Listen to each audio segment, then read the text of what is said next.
ಕರ್ನಾಟಕ ಸರ್ಕಾರ ಪ್ರಕಟಿಸಿರುವ ಋಣಮುಕ್ತ ಕಾಯ್ದೆ ವ್ಯಾಪ್ತಿಗೆ ಮೈಕ್ರೋ ಫೈನಾನ್ಸ್ ಬರುವುದಿಲ್ಲ ಎಂಬುದಾಗಿ ರಾಜ್ಯ ಸರ್ಕಾರ ಈಗಾಗಲೇ ಸ್ಪಷ್ಟಪಡಿಸಿದೆ.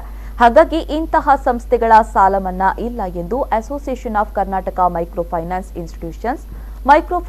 ಇನ್ಸ್ಟಿಟ್ಯೂಷನ್ಸ್ ನೆಟ್ವರ್ಕ್ ಮತ್ತು ಮೈಕ್ರೋ ಫೈನಾನ್ಸ್ ಸಂಘಟನೆಗಳ ಉದ್ಯಮವಾಗಿರುವ ಸಾಧನ್ನ ಅಧಿಕಾರಿಗಳು ತಿಳಿಸಿದ್ದಾರೆ. ಸುದ್ದಿಗೋಷ್ಠಿಯಲ್ಲಿ ಇಂದು ಈ ವಿಷಯ ತಿಳಿಸಿದ ಅಕ್ಮಿ ಮಂಡಳಿ ಕಾರ್ಯದರ್ಶಿ ಶಾಂತಕುಮಾರ್, ಮೈಕ್ರೋ ಫೈನಾನ್ಸ್ ಉದ್ಯಮ ಆರ್ಬಿಐನ ಕಾನೂನು ವ್ಯಾಪ್ತಿಯಲ್ಲಿ ಕಾರ್ಯನಿರ್ವಹಿಸ್ತಾ ಇದೆ. ಆದರೆ ಕಳೆದ ಕೆಲವು ದಿನಗಳಿಂದ ಅವಿಭಜಿತ ದಕ್ಷಿಣ ಕನ್ನಡ ಜಿಲ್ಲೆಯಲ್ಲಿ ದುರುದ್ದೇಶಪೂರ್ವಕವಾಗಿ ಗೊಂದಲಗಳನ್ನು ಸೃಷ್ಟಿಸಲಾಗ್ತಾ ಇದೆ. ಇಂತಹ ಹಣಕಾಸು ಸಂಸ್ಥೆಗಳಿಂದ ಪಡೆದ ಸಾಲ ಮನ್ನಾ ಆಗುವುದಿಲ್ಲ. ಹಾಗಾಗಿ ಸಾಲ ಪಡೆದವರು ಸಕಾಲದಲ್ಲಿ ಮರುಪಾವತಿ ಮಾಡಬೇಕು, ಇಲ್ಲವಾದರೆ ಕ್ರೆಡಿಟ್ ಬ್ಯೂರೋದಲ್ಲಿ ಅವರು ಸುಸ್ತಿದಾರರಾಗ್ತಾರೆ ಎಂದು ತಿಳಿಸಿದರು. ನಮ್ಮ ದೇಶದ ಗಡಿ ದೇಶವಾದಂಥ ಬಾಂಗ್ಲಾದೇಶದಲ್ಲಿ ಅತ್ಯಂತ ಬಡತನದಿಂದ ಕೂಡಿರ್ತಕ್ಕಂಥ ಜನಗಳಿಗೆ ಯಾವುದೇ ಬ್ಯಾಂಕಿಂಗ್ ಸೌಲಭ್ಯಗಳು ಇರೋದಿಲ್ಲ.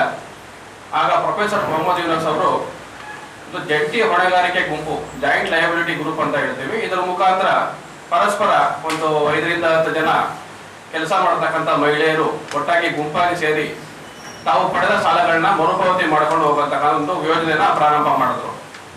ಆ ಯೋಜನೆ ಎಷ್ಟರ ಮಟ್ಟಿಗೆ ಬೆಳೀತು ಅಂತ ಹೇಳಿದ್ರೆ, ಇವತ್ತಿನ ದಿವಸದಲ್ಲಿ ಬಾಂಗ್ಲಾದೇಶದಲ್ಲಿ ಅದೊಂದು ಗ್ರಾಮೀಣ ಬ್ಯಾಂಕ್ ಆಗಿ ಪರಿವರ್ತನೆ ಆಗಿದೆ. ಮತ್ತೆ 2006ರಲ್ಲಿ ಈ ಒಂದು ಕಾರ್ಯಕ್ಕೆ ನೊಬೆಲ್ ಪರಿತೋಷಕ ಅವರಿಗೆ ಬ್ಯಾಂಕ್ಗೆ ಮತ್ತೆ ಪ್ರೊಫೆಸರ್ ಮೊಹಮ್ಮದ್ ಯೂನಸ್ ಅವರಿಗೆ ಸಿಕ್ಕಿದೆ. ಹಾಗೆ ನಮ್ಮ ಭಾರತ ದೇಶದಲ್ಲೂ ಕೂಡ ಎಲ್ಲ ಶ್ರೀಮಂತವಾದಂಥ ದೇಶ ಅಲ್ಲ, ಇಲ್ಲೂ ಕೂಡ ಸಾಕಷ್ಟು ಬಡ ಕುಟುಂಬಗಳು ಇರೋದ್ರಿಂದ ಇವ್ರಿಗೆ ಏನಾದರೂ ಸಾಲಾವಕಾಶಗಳು ಬೇಕು ಅಂತ ಹೇಳಿದ್ರೆ, ನಿಮಗೆಲ್ಲ ಗೊತ್ತೇ ಇದೆ, ಯಾವುದೇ ಬ್ಯಾಂಕಿಂದ ಇವತ್ತಿಗೂ ಕೂಡ ಅವರಿಗೆ ಸಾಲ ಸೌಲಭ್ಯಗಳು ಸಿಗ್ತಾ ಇಲ್ಲ, ಬಹಳ ಕಷ್ಟವಾಗಿದೆ.